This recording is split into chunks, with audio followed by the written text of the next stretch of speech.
দেখো কোন দিন জানো আয়সা পড়ে ওই আজরাইলের হাতের চিঠি। ওই যে দেখো ডাকছে তোমায় কবরের মাটি। ওই যে দেখো ডাকছে তোমায় এখন কবরের মাটি।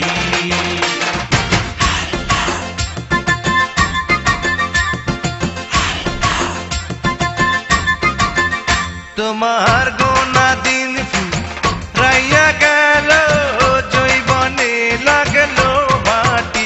তোমার গোনা দিন রাইয়া গেল জৈবনে লাগলো